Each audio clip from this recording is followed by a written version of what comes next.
learning about your community and what good citizenship, what work is required for good citizenship. At this time, we will get into our agenda. The first item on our agenda is approval of our May 5th City Council meeting minutes. Do we have a motion? Make a motion to approve. We have a motion from Councilman Colby, a second from Councilman Smith. All those in favor, please say aye. Aye. Any opposed, nay. The ayes have it. Second item on our agenda is approval of bills over $15,000. You have those bills in your packet. Are there any questions for staff regarding the bills? If not, do we have a motion? Make a motion to pay bills. Second. We have a motion from Councilman Jones, a second from Councilman Godfrey to approve bills over $15,000. All in favor, please say aye. Aye. If any are opposed, nay. The ayes have it. Item number 3 on our agenda is approval of purchases over $15,000. Today we have one item, which is the replacement of a storm drain in the Earlwood neighborhood. Mr. Powell. A couple of years back, we replaced a section of storm drain that led down to the pond in the Earlwood subdivision, and now from where we left off back up to the road has also deteriorated and is in need of replacement. We solicited quotes for this work and got a couple in, and the lowest qualified quote was from Land Care Services in the amount of $32,173.43. This is to replace roughly 185 linear feet of old corrugated metal pipe with heavy-duty HDP storm pipe. Staff recommends you approve the purchase. This will be paid for with SPLOST funds that have been earmarked for stormwater projects. All right, do we have any questions for staff regarding this stormwater project? If not, do we have a motion? Make a motion to approve. Second. We have a motion from Councilman Colby, a second from Councilman Jones. Any discussion on the motion? Nope. All those in favor, please say aye. Aye. If any are opposed, nay. The ayes have it. All right, at this time we will have a first reading and public hearing of our FY27 budget. So this is a little bit different. Normally when we have an ordinance, we do a first reading, and then at the second reading we have a public hearing. But because this is our city budget, what we do is we make this available for the public, and it has been made available to the public. We have 2 hearings on it. We'll have a hearing at this meeting, and then we'll have a second hearing at our next meeting. This is to provide maximum public input and total transparency on how we spend our money, how we collect and spend our money. Mr. Powell, will you do the first reading of the ordinance, please? This is Ordinance 2607, an ordinance by the Mayor and Council of the City of Dublin to provide for the adoption of the fiscal year 2027 operating budget for the City of Dublin, to update the position and classification schedule for employees of the city, set a criteria for the city's retention incentive, adopt a 5-year capital improvement plan for the city, and set an effective date, and for other lawful purposes. And just for the public's benefit, the total of the city's operating budget this year is $89,101,101. All right, so that was the first reading of the ordinance. This time we're going to close our city council meeting and open a public hearing. Now is an opportunity for any members of the public who would like to make any comments or have any feedback regarding this budget. This is your opportunity to come forward and make those comments. Is there anyone who would like to come forward and make comments regarding the budget? This is just about our budget issue. All right, it looks like there are no comments at this time, so we will close the public hearing. Now, our next meeting will be an evening meeting. What we do is we have one meeting a month at lunchtime and one meeting a month after work, and this is to provide maximum opportunity for citizens to be able to participate and come to city council meetings and make comments. There will be a second reading of the ordinance and a second public hearing on this proposed ordinance at our next meeting. That next meeting will be June 4th at 5:30 p.m. Is there anything else that we need to do regarding this budget? All right. At this time, we'll move to item number 5, which is a second reading and public hearing on an ordinance to rezone a parcel from single-family residential R1 to single-family residential R2, and the purpose is to allow a home to be used as a daycare and after-school, an existing church to be used as a after-school and daycare center. Mr. Powell. This is Ordinance Zoning Map Amendment Number 2604, an amendment to the official zoning map of the City of Dublin, Georgia, as previously amended for the purpose of rezoning .67 acres, more or less, of property located at 540 Charles W. Manning Senior Way, Dublin, Georgia, from R1 Single Family Residential Zone to R2 Single Family Residential Zone. The proposed use is for, it will continue to be a single family residential development, but they will offer childcare, after school program, or daycare program at the facility. That is one of the only things that's additional in the R2 zone from single family residential is to allow that use. And this property is located, I'm sorry, Mayor, across from the Oconee Gym. All right. So, yeah, this is a property at the corner of Wabash and Carver, across from the Oconee Gym. It is the property owner's Free Vision Deliverance Outreach Ministry. The Planning and Zoning Commission recommended approval of the rezoning, but at this time, we are going to have a public hearing on the ordinance so that if there's anybody in the public, especially anybody in the area that might be affected by the rezoning, this is your opportunity to speak on the issue. Do we have anybody here who, so we're closing our city council meeting, opening a public hearing. Anybody wish to speak for or against this rezoning? Okay, it appears that there is no one who wants to speak on this matter, so we'll close the public hearing and turn this action or this matter back over to council for action. Make a move for approval. Second. All right, so we have a motion from Councilman Jones to approve with a second from Councilman Godfrey. Any discussion on the motion? All right, with there being no discussion on the motion, this will be a roll call vote because it is a rezoning, and I would ask our city clerk, Ms. Rozier, to perform a roll call vote on this issue. Councilman Bill Brown? Yes. Councilman Benny Jones? Yes. Councilwoman Tess Godfrey? Yes. Councilwoman Sarah Colby? Yes. Councilman Paul Good, got it. Councilman Chris Smith? Yes. Councilman Brandon Chambers? Yes. All right, so it appears that the motion passes on a 6-0 vote. I know that our community needs more child care, so this is a positive development. And at this time in our pre-council meeting, we had some discussion about child care, and because this is an important issue to our community, I've asked for Councilman Colby to just provide some public information about child care tax opportunities. So several years ago, the state and federal government decided to offer tax credits to employers who pay their employees licensed child care provided care, and that includes licensed child cares, after school programs, and summer programs. The employers actually get to determine the amount per employee, and they pay that amount directly to the licensed child care facilities. So this is a great win for both employers and employees because child care facilities get regular payments directly from those employers. Employees get basically free child care costs and then the employers are getting that tax credit that covers 100% of that cost. So it's a win-win. I would just ask for employers to ask their finance professionals about information about how to get these signed up for these tax credits, and employees to push your employers to offer these tax credits. There's several local businesses that provide this, including the Medical Center and Morris Bank, and there are several others, and most tax professionals can help you set that up. Could you give an example? So, for example, Morris Bank gives a $400 a month child care credit to the employee, and they pay the child care facilities directly for those services, and so that is not coming out of the employee's check or anything, and then at the end of the year, Morris Bank gets that reimbursed to them as a tax credit. So this is $400 a month that is going back into each one of those employees' pockets, and I just can't think about another way to increase the economic stability of a family and with a low median household income that we have in Lawrence County than by giving them $400 additional in their pocket that they can use towards saving up for a down payment for a home or for a reliable car to go to work.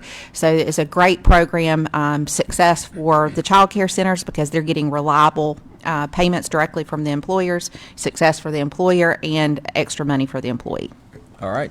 Whenever Councilman Colby was telling us about this at our pre-council meeting, we thought that it was important to get that information out to the public. If you're a daycare owner, you can talk with your clients about their employers and whether their employers might benefit from offering that program. If you work for a company, that's something that you can talk with your company about, again, because it won't cost the employer anything. They'll get the money back in a tax credit. All right. Any Money other? goes directly to the daycare, not to the employer. Right. Correct. And the daycare facility does have to be licensed through the state. Thank So it can't go to a grandmother, aunt, or something like that. It has to go to a licensed, not necessarily quality rated, but licensed child care facility.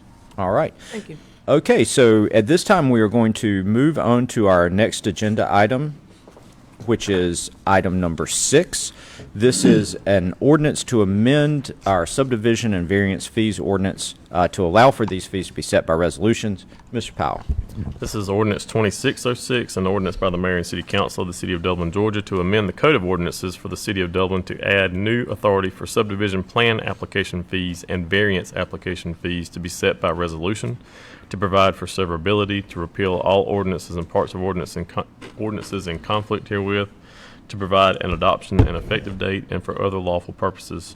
When we were going through our fee schedule that the council adopted at the last meeting and as staff was preparing that, we were going through the ordinances to confirm the authority for those fees and realized that there was not specific language related to subdivision plan review fees or variance application fees, and so this will remedy that.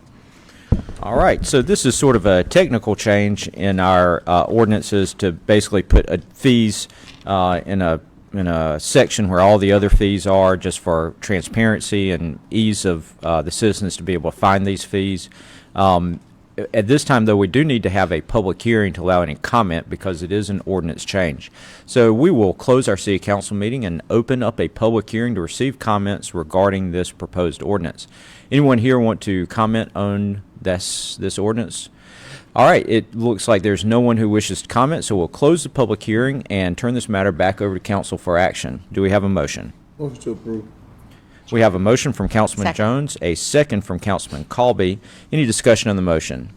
With no discussion on the motion, I believe this will require a roll call vote because it is an ordinance. Our city clerk, Ms. Rozier, will you please call the roll?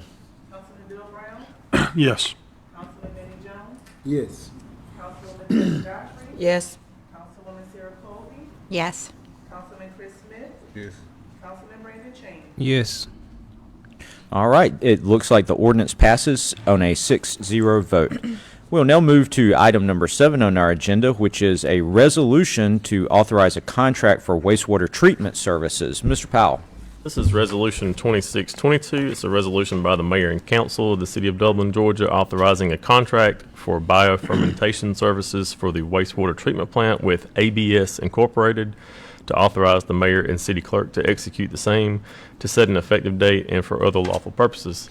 This is a company that we have been in business with for a number of years. They provide a very beneficial service to our wastewater treatment plant process in that they provide biological materials that help with the breakdown of solid waste that are in the wastewater before it is thoroughly cleaned and released to the Oconee River. And it is a necessary process to our plant. We are in negotiation with the company about final pricing and some of the fine terms of the agreement, but the council has in your packet a contract that's substantially what it will be once it's finally approved by staff. The expected monthly cost is going to be $15,500, which is $186,000 per year. The company does utilize a building that is down on the site of the wastewater treatment plant that they have a credit within the agreement for the rent associated with that building. We are negotiating the final terms there, but it will not be more than the amount that I have indicated to the council. So we ask for approval of this. It is budgeted. We do budget for this every year. This agreement that we're negotiating now is for a 5-year term. Okay. All right, so you've heard a description of what this is for. Very polite description. Do we have any comments or questions for? Move for approval, Mayor. All right, we have a motion to approve from Councilman Brown, a second from Councilman Colby. Any discussion on the motion? This is required to keep us in compliance with our, and I think that that's important to Yes, say. yes, we're Without under, this. absolutely, that's a very good point, Councilwoman Colby. Well, we are, of course, under rules and regulations and standards that we have to meet as far as the quality of water that's discharged into the river, and so this helps ensure that, or is a part of that process. All right, any other discussion? All right, with no other discussion, all those in favor, please say aye. Aye. Any are opposed, nay. Ayes have it. We'll now move to item number 8 on the agenda, which is discussion on a resolution for an agreement with State Broadcasting Corporation for advertising. Mr. Powell. This is Resolution 2628, a resolution of the City of Dublin, Georgia, by and through its mayor and council approving a contract with State Broadcasting Corporation for a 12-month advertising service and cost agreement concerning advertising segments for the City of Dublin, to authorize the mayor and city clerk to execute the same, set an effective date, and for other lawful purposes. This will be our third year of a contract with State Broadcasting. They quote us for the cost of 2 stations and then provide us a service for 4 stations and broadcast our Shamrock moments, as we call them. Renee Cook is in the audience today, and she has worked diligently on this. This will be for the fiscal year that starts in July, and so it will track with that calendar year. The total cost is $16,000, and it's for 30-second clips that run throughout the day on WQZY, which is Y96, WDBN, which is 107.9, WQIL, which is 101.3, and WMCG, which is 104.9. And it's just been a great opportunity, another way that the city's been able to get information out that's helpful to the public about whether it's activities that are going on or, don't flush your baby wipes is a good campaign that we've put out there to help with ensuring that our wastewater treatment plant doesn't have things in it that, or deal with things that we shouldn't have to deal with there. And then other general information that's important to the public at the point in time. But we do this all throughout the year, and I just want to give a shout out to Renee for the work that she does to put this together, and all the departments, the 2 that give her the information to put out. So thank you for that, Renee.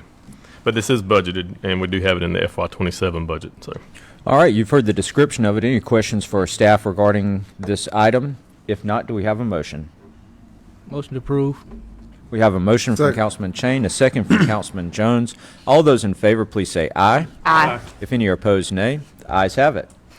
All right, we'll now move to item number 9, which is approval of an application for a Historical Society marker at Emory Thomas Auditorium. Mr. Powell. this is Resolution 2629, to a resolution by the mayor and council of the City of Dublin, Georgia, to approve an application for the Georgia Historical Society's historical marker at Emory Thomas Auditorium, to authorize the mayor and to execute the same, to set an effective date, and for other lawful purposes.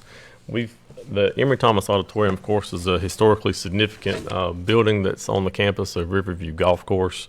It was the site, or was part of the site of the one and only black 4-H camp that was established here in our community.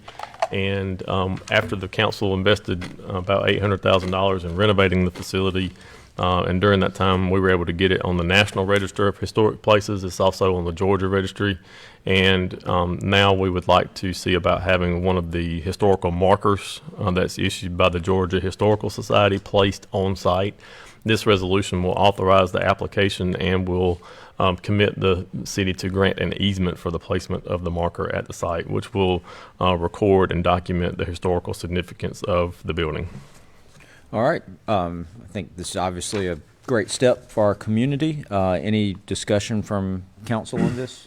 I believe this also puts us on a mapping for those historical markers, so people who are searching, and Yes. so it could increase outside visitors. Yep, for people that do search and try to look up historical significant Yes. locations they can visit when they're in a particular area, yes, we should be on the list. Yes. Yeah. And, it's also important for people who grow up here and live here.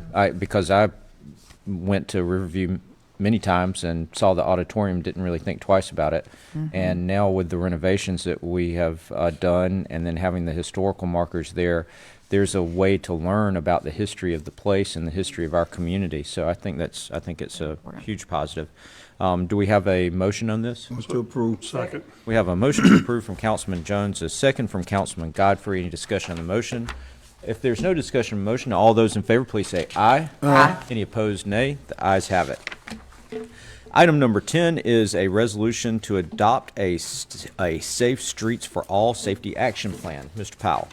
This is Resolution 2630, a resolution by the Mayor and Council of the City of Dublin to adopt a comprehensive safety action plan and to apply for a Safe Streets for All grant to authorize the mayor to execute and deliver the same, provide for an effective date, and for other lawful purposes. We've been working with the Foresight Group for the last several months, and they've been looking at statistical data they have available regarding all of the streets in Dublin. They have been working with staff to identify corridors that pose safety hazards to pedestrians and other non-motorized traffic in the city, and also looking at intersections and other places in town that pose a risk to drivers. This plan is something that is needed. First of all, to develop this plan, and the Foresight Group's costs were paid for by a grant that we got for planning and developing this plan. But now the council needs to adopt the plan, which identifies corridors that need to have measures taken to address issues with safety. And then also the plan also develops or recognizes and highlights things that the council can do and the city can do policy-wise and ordinance-wise to address safety concerns on our streets. The idea here is that once this plan is adopted, we can take it and reference it in future grant applications for implementation money to improve corridors, whether that's through traffic calming measures, and the installation of roundabouts, dedicated pedestrian crossings, and those types of things. Just ways that we can utilize and leverage the money that we've invested in this planning process to go after additional funds.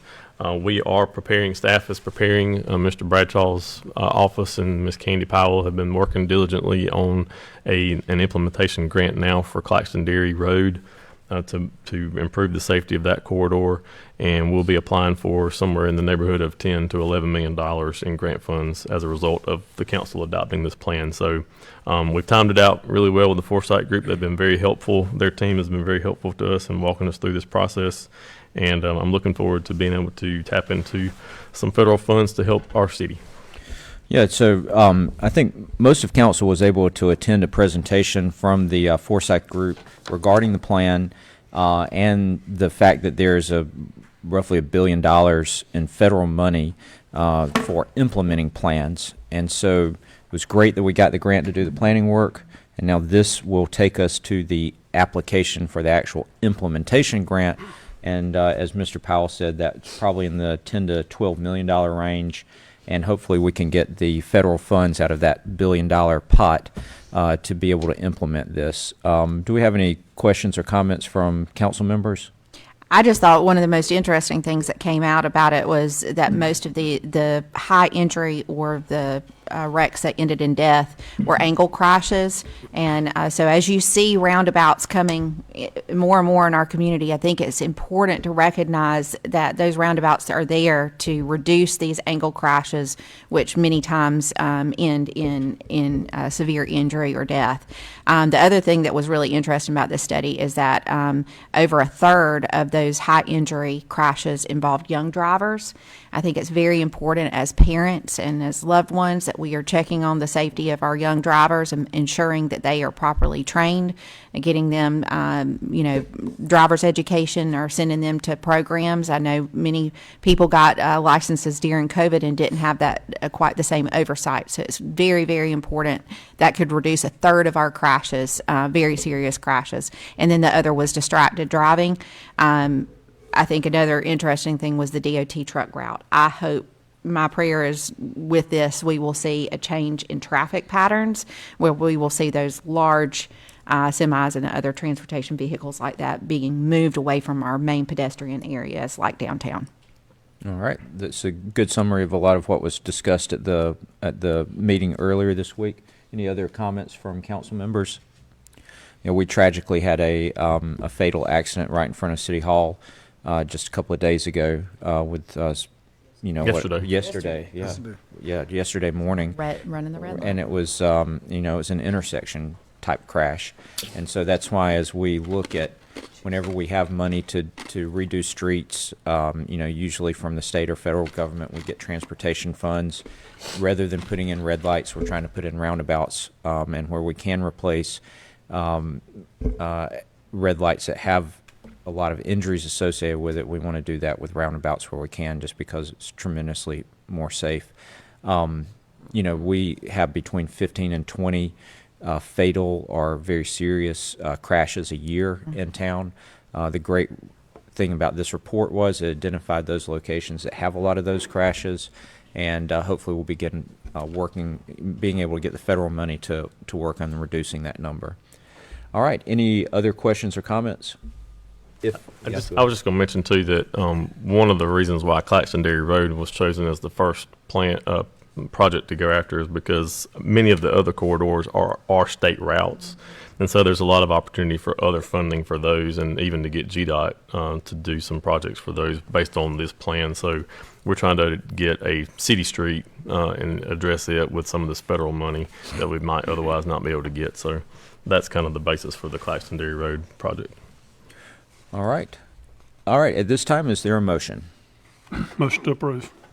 We have a motion to approve from Councilman Brown. Is there a second? Second. Second from Councilman Godfrey. Any discussion on the motion? All those in favor, please say aye. Aye. Any opposed? Ayes have it. All right. Item number 11 is action on surplus. Mr. Powell. We've got 3 items for council's consideration. One's a 2010 Dodge Dakota, slightly used, some cargo pallets, and a lot of shipping containers, both from the police department.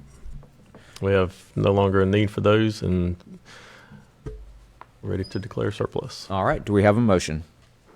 Motion to approve. Second. All right. Was that from Smith. Councilman Chain or Smith? Smith. Councilman Smith makes a motion to declare surplus. We had a second Jones. from Councilman Jones.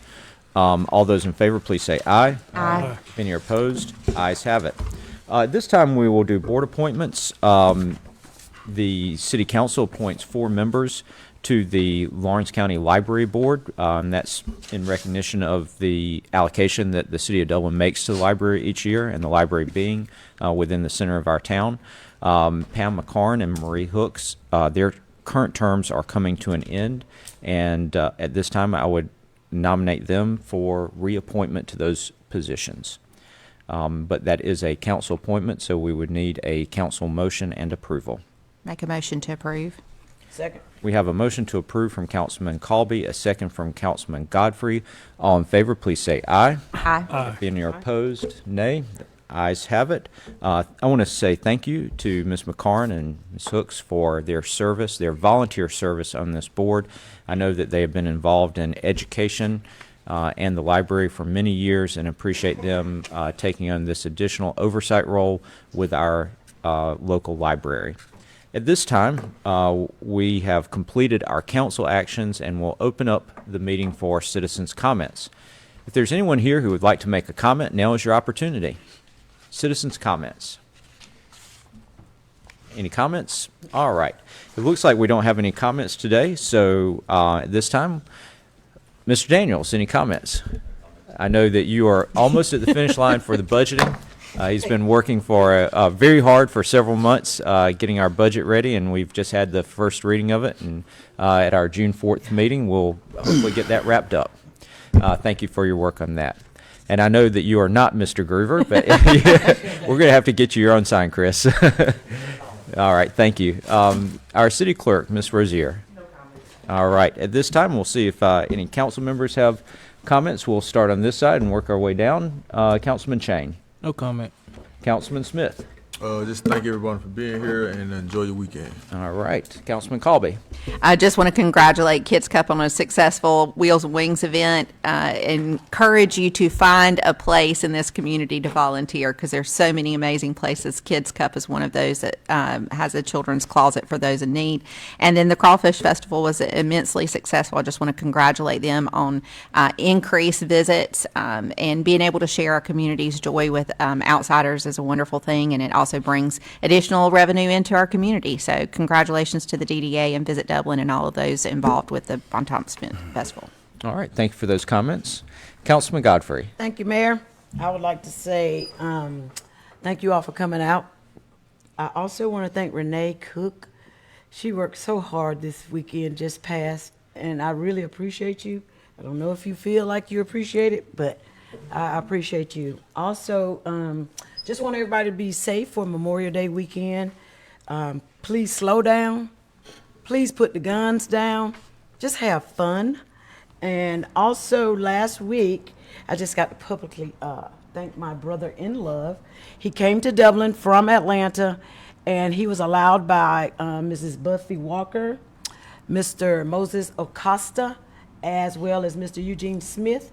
They allowed him to put up some of his art on their buildings. So if you go about any of those places, the Curate Building, Ice House, Mr. Eugene Smith's places on South Side, you'll see some of my brother-in-law's art, because art is important. And I just want to thank Mr. Troy Anthony for coming to Dublin.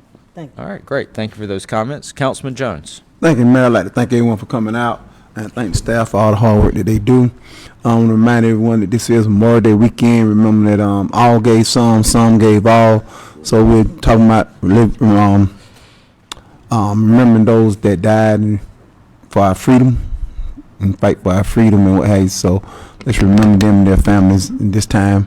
Also, like to remind everyone that on June the 6th, we're having another comedy show coming to Dublin at the theater. We'll have a Tootsie Roll contest. 6 and 9 boys will be here for a Tootsie Roll contest. So we got the tickets up so you can get those good knees, and let's see. So let's come on out and let's have fun and have a good time.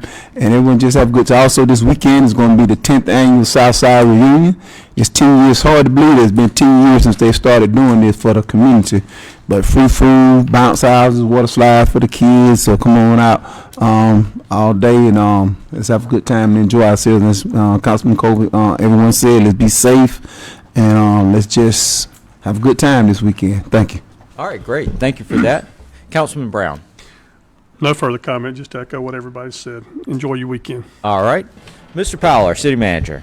Just want to remind everybody, we've got it out on Facebook, but we will be having a movie night at Pritchett Park. It's going to be the first of many events that we're planning in our parks. And since the council's invested so much money in renovating that park and it looks great, we want to bring people to it.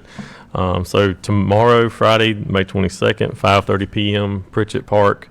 We will have a movie night there in the park. There'll be concessions will be provided, and so please come bring a kid and watch the movie. I will almost pronounce it right, so I'm not going to say the movie, but it's a Disney movie that's out. I do want to say too, we did unfortunately start yesterday off bad with a vehicle accident that happened out here in front of City Hall. It turned out to be a fatality. And our hearts and prayers go with both the family of the deceased as well as the other driver and their family. But I just want to say that I really appreciate the response of the city staff and the community and the people that were in the surrounding vehicles. And then the police and fire department, of course, for the quick response to go and render aid. We had folks here from City Hall run out and just totally engage and try to help do what they could to help with that situation. So thank you for that. And then, as Councilman Jones mentioned, we've permitted for the Southside community to have the event at Oconee Gym and Roscoe Breyer Field. So please come to that and celebrate their 10 years of celebrating. And then also we did end yesterday on a positive note, hanging the flag out in front of City Hall. So thanks to the fire department for making that vision come true. So. All right, terrific. Yeah, you may have noticed the flag in front of City Hall. It is a so this morning we did a proclamation for Dublin's participation in the America 250 celebration. This is a celebration of America's 250th anniversary from the Declaration of Independence in 1776. We are proudly and boldly displaying the flag as a symbol of our love of our country. And our community is participating in this celebration, and it began today with this proclamation right before Memorial Day, and it will continue through at least through July 4th, where we'll have an Independence Day celebration. And I'm very thankful to our fire department and our city staff who worked to get that flag up, and just to show this community how much we love our country and how much our community cares about the ideals of our nation, which is liberty and opportunity, the pursuit of happiness, self-governance, all those things that make our nation great, and that I think that we display well in our little town. And we have a selfie station so people can come and take pictures. That's right. And I also want to thank, I believe Visit Dublin and Renee Cook put up a selfie station in front of City Hall. So if you want to have your picture taken in front of that flag, you can just come on up here and put the phone in the selfie station and stand in front of the flag, and you can get a photograph. That'll be a great memento for America 250 celebration. Thank you all for coming. Y'all have a great and safe weekend. Thank you.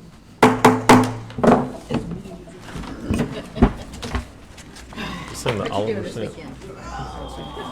I haven't looked at it either. I was.